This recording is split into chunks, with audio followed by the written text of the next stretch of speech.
क्या कर्नाटक में बीजेपी 2019 के आंकड़े को दोहरा पाएगी? क्या पार्टी को इस बात पर अंदेशा है? लिहाजा बीजेपी कर्नाटक से भी ज्यादा तमिलनाडु पर फोकस कर रही है। तमिलनाडु में प्रधानमंत्री मोदी ने जिस प्रकार जमीनी संपर्क अभियान काफी पहले से शुरू कर दिया था, उसे चुनाव की तैयारी के मंसूबे से अलग करके नहीं देखा जा सकता। अब तो दक्षिण भारत के निजी चैनल का इंटरव्यू देते हुए प्रधानमंत्री मोदी ने तमिल भाषा के गौरव का उल्लेख किया और वहाँ के कई मुद्दों पर अपनी राय रखी। वैसे तमिलनाडु को साधने का प्रयास प्रधानमंत्री मोदी पिछले चुनाव से ही कर रहे हैं। तभी शायद 2019 में अमेरिका में यूनाइटेड नेशंस को तमिल में संबोधित किया गया था। 2024 लोकसभा के दरमियान दिए इस इंटरव्यू में एक बार फिर इस क्षण का जिक्र किया। प्रधानमंत्री मोदी तमिल भाषा के गौरव का उल्लेख करते हुए कहते हैं, मुझे गुस्सा भी है और दर्द भी है। हम लोगों ने इतनी महान विरासत के साथ अन्याय किया है।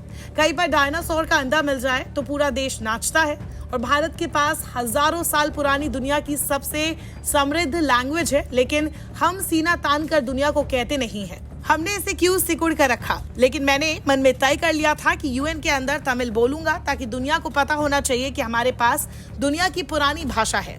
प्रधानमंत्री मोदी ने इस दौरान सेंगोल के इतिहास पर नजर डालते हुए कहा, जहां तक सेंगोल का सवाल है तो ये बहुत कम लोगों को मालूम है कि भारत की आजादी का सबसे पहला पल, वो पल इस सेंगोल के साथ जुड़ा हुआ है। खास बात यह है कि तमिलनाडु के एक संत ने इस सेंगोल को दिया था और हमने इसे जीवंत बनाने का काम किया।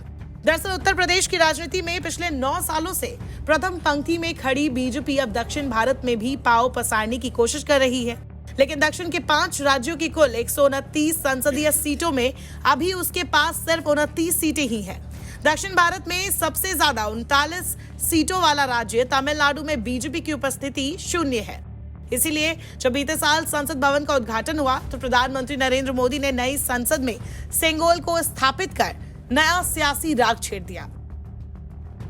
तमिलनाडु में एक और मुद्दा है जिसे लेकर काफी राजनीति होती रही है, वो है कच्चातीवू आइलैंड। श्रीलंका और तमिलनाडु के बीच मौजूद है। 1974 में इंदिरा गांधी ने समझौते के दौरान ये श्रीलंका को दे दिया था। मोदी ने संसद में भी इस मुद्दे पर कांग्रेस को घेरा था। वही एक बार फिर जब आरटीआई के जरिए बीजेपी नेता ने इसकी जानकारी निकाली तो प्रधानमंत्री मोदी ने इसका जिक्र छेड़ दिया। उन्होंने ट्विटर पर भी इस मुद्दे पर लिखा। उन्होंने लिखा, नए तथ्यों से पता चलता है कि कितनी बेरहमी से कांग्रेस ने कच्चातीवू को श्रीलंका को दे दिया। इतना ही नहीं, प्रधानमंत्री मोदी ने डीएमके जो इसका विरोध करती रही है उस पर निशाना साधते हुए आरोप लगाया कि इनके मुखिया ने इंदिरा गांधी के साथ सीक्रेट समझौता किया था और इस द्वीप को श्रीलंका में शामिल होने दिया था। प्रधानमंत्री मोदी ने ट्वीट में लिखा, बयानबाजी के अलावा डीएमके ने तमिलनाडु के हितों की रक्षा के लिए कुछ नहीं किया है। कच्चातीवू पर सामने आए नए रिपोर्ट ने डीएमके के दोहरे मानकों को पूरी तरह से उजागर कर दिया है। कांग्रेस और डीएमके पारिवारिक इकाइयां हैं। उन्हें केवल इस बात की परवाह है कि उनके अपने बेटे बेटियां आगे बढ़े, उन्हें किसी और की परवाह नहीं है। कच्चातीवू पर उनकी संवेदनहीनता ने विशेष रूप से हमारे गरीब मछुआरों और मछुआरा महिलाओं के हितों को नुकसान पहुंचाया है। साफ है, एम करुणानिधि और जे जयललिता के निधन के बाद पहले ही तमिलनाडु में उनकी पार्टी की पकड़ कमजोर हो रही है। इस खालीपन को बीजेपी ने हमेशा अपने लिए खास मौके की तरह देखा है। दक्षिण के राज्यों में बीजेपी को कर्नाटक से आगे जाने का कभी मौका नहीं मिला। वही इस बार कर्नाटक भी हाथ से निकलता दिख रहा है। लिहाजा पार्टी कर्नाटक की जगह तमिलनाडु पर फोकस कर रही है।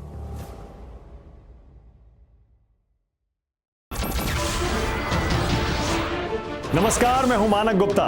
अगर आपको हमारा ये वीडियो पसंद आया हो तो इसे लाइक और शेयर जरूर करें और हाँ, हमें सब्सक्राइब और फॉलो करना ना भूलें ताकि आप देश और दुनिया की कोई खबर मिस ना करें। तो जुड़े रहिए हमारे साथ और देखते रहिए न्यूज़ 24।